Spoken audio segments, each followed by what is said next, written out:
தமிழகத்தில் காய்ச்சல் தொடர்பாக இன்றும் நாளையும் ஆய்வுகள் மேற்கொள்ளப்பட இருப்பதாக தகவல் வெளியாக இருக்கிறது. காய்ச்சல் தொடர்பாக ஆய்வு நடத்த சுகாதாரத்துறை உத்தரவு பிறப்பித்திருக்கிறது. விவரங்களோடு இணைந்திருக்கிறார் செய்தியாளர் தாய்மானவன்.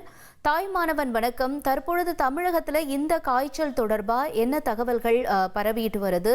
எவ்வளவு பேர் வரை இதுவரைக்கும் மருத்துவமனைகள்ல அனுமதிக்கப்பட்டிருக்காங்க? ஏதேனும் இது பற்றிய தகவல் வெளியாக இருக்கா? நிலவரம் என்ன தாய்மானவன்? தமிழகத்துல கடந்த 2 வாரங்களாகவே வைரஸ் காய்ச்சல் பரவல் என்பது அதிகரித்திருக்கிறது. காலநிலை மாற்றம் மற்றும் மாறுபட்ட சீதோஷ்ண நிலை காரணமாக தொடர்ச்சியாக அந்த காய்ச்சல் பாதிப்புகள் என்பது அதிகரித்திருப்பதாக தகவல்கள் வெளியிடப்பட்டிருக்கிறது.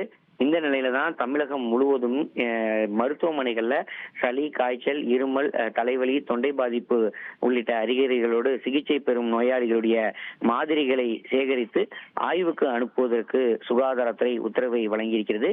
குறிப்பாக முதியவர்கள், நோய் எதிர்ப்பு சக்தி குறைவாக இருப்பவர்கள் காய்ச்சல் அறிகுறிகள் தெரிந்தால் உடனடியாக மருத்துவமனைக்கு செல்ல வேண்டும் எனவும் சுகாதாரத்துறை வலியுறுத்தியிருக்கிறது.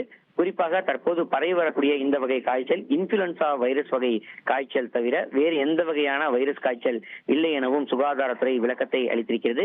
எனவே பொதுமக்கள் யாரும் அச்சப்பட தேவையில்லை எனவும், நோய் எதிர்ப்பு சக்தி குறைவாக இருப்பவர்கள் மட்டும் முகக்கவசத்தை அணிந்து கொள்வது நல்லது எனவும், மற்றவர்கள் யாரும் கட்டாயமாக அணிய வேண்டிய அவசியம் இல்லை, தேவைப்படக்கூடிய பட்சத்தில் மட்டும் முகக்கவசத்தை அணிந்தால் போதுமானது என சுகாதாரத்துறையின் சார்பில் தெரிவிக்கப்பட்டிருக்கிறது.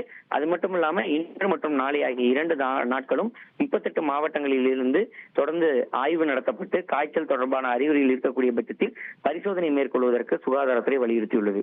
தகவல்களுக்கு நன்றி தாய்மா.